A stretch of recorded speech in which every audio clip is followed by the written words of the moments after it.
I have in the studio with us the Chief Imam of Adiam Memorial Central Mosque, Abeokuta here, Imam Talihat Yunus. It's nice having you join us on the program. Thank you very much, sir. All right. Well, let's just hit the ground running so that we can maximize what we have. Now, for some time now, mosques and churches have been closed. I know as Chief Imam, more like closer when it comes to mosque. How has it been in terms of salat and the rest of it? How did you see it? We give thanks to Almighty Allah for making it possible for us to come here today. I seek His mercy and blessing upon our teacher Muhammad, his his companions, and the entire Muslim Ummah till the day of accounting. Our dear brothers and sisters in Islam, Assalamu alaikum wa rahmatullahi wa barakatuh. Coronavirus has been a very good experience, so to say, because it has taught us another new way of existence. Okay.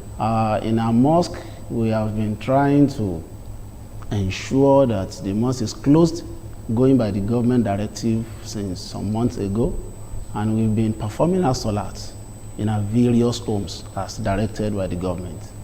Though it has not been easy, but at least it is an alternative that we have in our religion before the emergence of this coronavirus. Many of us don't know we have those options, but as the coronavirus came in, we started learning a lot of things that we have abandoned before, and we came to understand the fact that we have so many options, so many alternatives in our religion when cases like that arises, and we have been trying to cope with the situation. Okay, you said alternative. I want you to expatiate on that. Are you saying that alternative as to where you can worship is not? Yes, there are different ways by means a Muslim could move closer to his God. For instance, the Prophet ﷺ has told us in a tradition that "Firru min al-majzum, kama tafirru min al-asad," that you don't move closer, you distance yourself from someone suffering from leprosy, from epilepsy, the same way you run away when you see a lion. So, going by that tradition of the Prophet, you don't go to where you have large gathering when this kind of epidemic, pandemic is around. So make sure you save yourself, and that is why the option that we have is that we pray individually in our homes, we pray together with our family, we observe salat individually and collectively in our different homes. It's an option in Islam, and that is established in Islamic jurisprudence. Okay, now let's look into the preventive measures. Now that faithful will come together, what do you have on the ground? What will change? What should they expect? Okay, we appreciate the state government for the opportunity. And like we all know, there has been a lot of sensitization, a lot of education and re-education on the reopening of the mosque. The government, in its own part, has tried a lot to make sure that Muslims, worshippers, are educated on how to decontaminate the mosque, to fumigate the mosque, and all those measures are on ground already. If you go to mosque around now, go to the central mosque in Egba and so many other mosques around, you will see that wash and basin are there.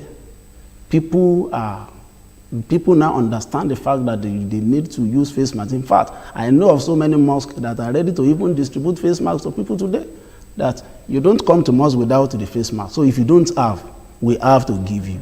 So anyone who comes, after washing his hand, we give them face mask and they enter to worship. And social distancing, physical distancing, they are what we now know as new normal. And everybody, every mosque has put that in place in their various mosques. If you go to mosque now, the sajadat where we observe salat has been marked that stay here, don't stay here, stay there, don't go there. So everything is there. In fact, I could remember a seminar that was organized by the state government to orientate the imams and alfas in Ogun State. We were taught, because so many of us are not medical practitioners, we were taught on how to use the infrared thermometer to ensure that people coming in People coming in are not, their temperature is not above certain amount of degrees. And all those things we have learned and they are in place already. So there is no cause for concern. There is no problem reopening the mosque today. And we are very, very eager to go to the mosque. And we are also very prepared to abide by the guidelines as laid down by the Presidential Task Force and the Nigeria Center for Disease Control. Okay. As religious centers open, what are expectations? Yes, as religious centers are opening today, especially the mosque, yes, we expect people to come out and observe Salat. We expect worshippers to return to the mosque. But we also expect them to ensure that they perform ablution from their homes. That is one of the directives of the government. Observe ablution from your home. 2, come along with your prayer mat. Come along with your own prayer mat. You don't use another person's prayer mat. If you don't have prayer mat, you may be sent back. If you don't use face mask, you may be sent back.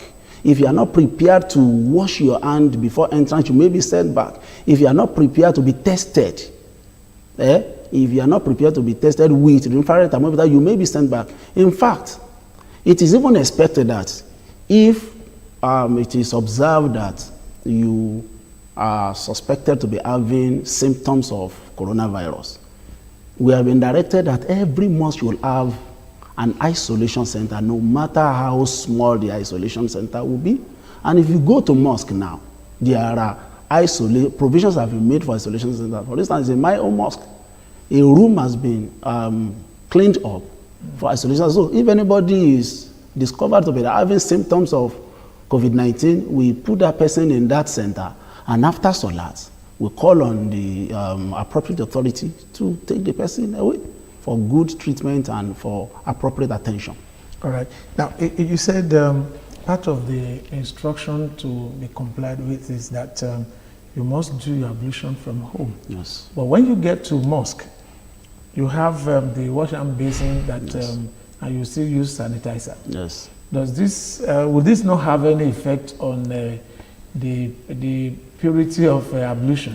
Yes, that is one of the confusion that